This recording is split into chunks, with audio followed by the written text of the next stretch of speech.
Salut, aujourd'hui on se retrouve pour une petite vidéo un peu particulière dans le sens où c'est une vidéo que j'ai tournée il y a à peu près un an parce qu'on m'avait fait une demande. La demande était d'expliquer très simplement ce qu'était la permaculture.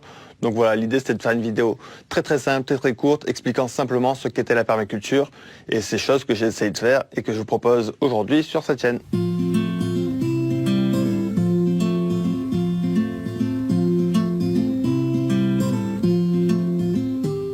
Salut! Aujourd'hui, je vais essayer de répondre à la question, mais qu'est-ce que c'est donc que la permaculture?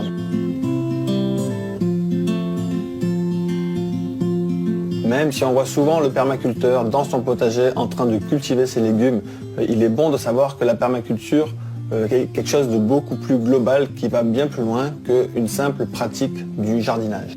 Le mot permaculture a été créé en Australie dans les années 1970 par Bill Mollison et David Holmgren. L'idée de permaculture est partie du constat, il y a déjà plus de 50 ans, que l'agriculture industrielle qui consomme énormément d'énergie fossile, qui épuise les ressources, n'était pas quelque chose de durable, qui n'était pas quelque chose de pérenne, qui n'était pas quelque chose de permanent. Pour ceux que ça intéresse, ce sujet-là, dans les années 1970, est sorti un rapport que l'on appelle le rapport Meadows, qui parle donc de la limite de la croissance dans un monde fini.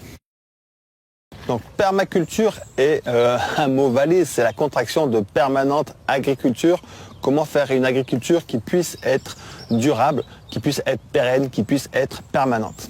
Très rapidement, les deux fondateurs de la permaculture ont fait évoluer cette idée-là pour arriver à ce que l'on appelle aujourd'hui la fleur de la permaculture.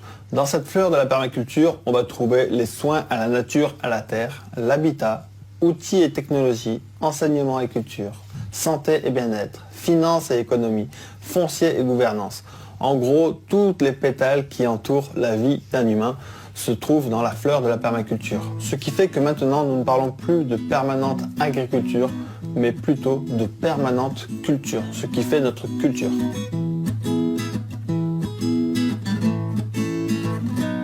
La personne qui s'intéresse à la permaculture aura tendance à s'intéresser à la production alimentaire, que ce soit avec des végétaux du potager ou un verger avec des arbres fruitiers, ou alors on pourra s'intéresser à la production alimentaire grâce à des animaux. Et on fait en sorte que tous ces éléments aient des interactions bénéfiques qui s'entraident. Mes canards, par exemple, produisent de l'engrais pour le potager, produisent des œufs que je peux consommer et me débarrassent le potager des limaces qui pourraient créer des problèmes à mes cultures. Et à côté de ça, mes cultures de végétaux peuvent permettre de nourrir en partie mes canards. Donc ces choses, quand on les met ensemble, elles fonctionnent encore mieux. Mais ce n'est pas tout. En général, quand on s'intéresse à la permaculture, on s'intéresse à la biodiversité. On essaye de favoriser la biodiversité. Du coup, dans mon jardin, j'essaye d'accueillir les coccinelles, les hérissons, les grenouilles, les oiseaux, les araignées et bien d'autres. Les plantes sauvages, notamment celles que parfois on nomme mauvaises herbes, personnellement, je les regarde d'un bon œil car je sais qu'elles sont souvent comestibles. Elles sont parfois capables de nourrir les animaux sauvages comme des oiseaux ou des insectes et elles ont un rôle, elles ont une place que l'on peut leur laisser un petit peu.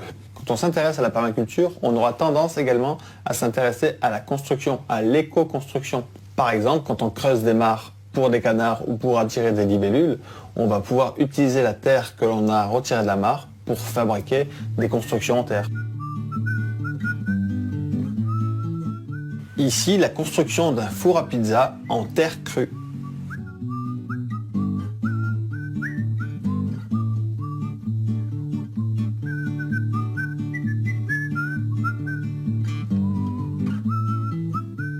Là, la construction d'une maison, d'une habitation en terre paille.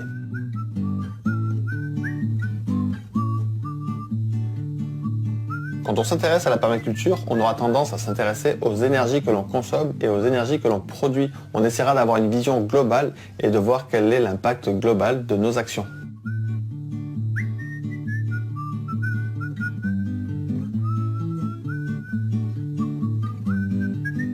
Ici, une éolienne autoconstruite.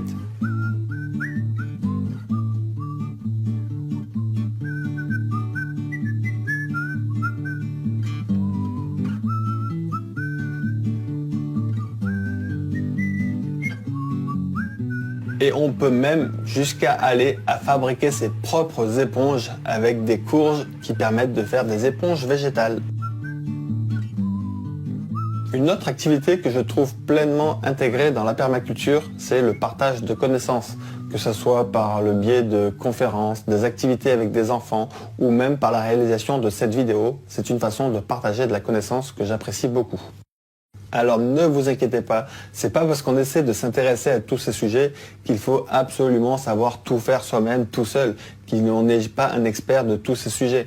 Là, je vous ai montré juste quelques exemples qui, moi, m'intéressaient et en réalité, on peut très bien, si on ne sait pas faire pousser des légumes, acheter ces légumes. Mais par contre, on va essayer de réfléchir à qui est-ce que j'achète mes légumes.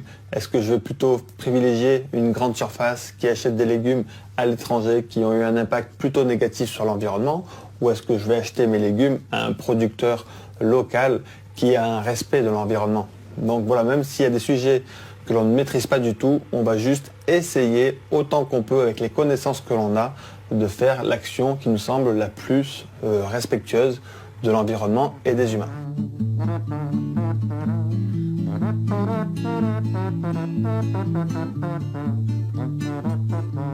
Une des définitions de la permaculture que j'aime bien, c'est la permaculture est l'art de créer des écosystèmes humains durables.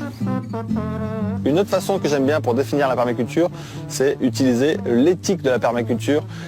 Donc il y a 3 points éthiques de la permaculture qui sont prendre soin de la terre, prendre soin des humains, produire et partager équitablement. Du coup, quand on fait une action, le permaculteur souvent aime bien se poser la question, mais est-ce que quand je fais ça, je prends soin des humains? Est-ce que quand je fais ça, je prends soin de la terre?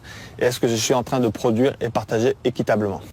Voilà, c'est tout pour cette petite introduction à la permaculture. On se retrouve bientôt pour aller un petit peu plus loin et voir concrètement qu'est-ce que l'on peut faire de ça.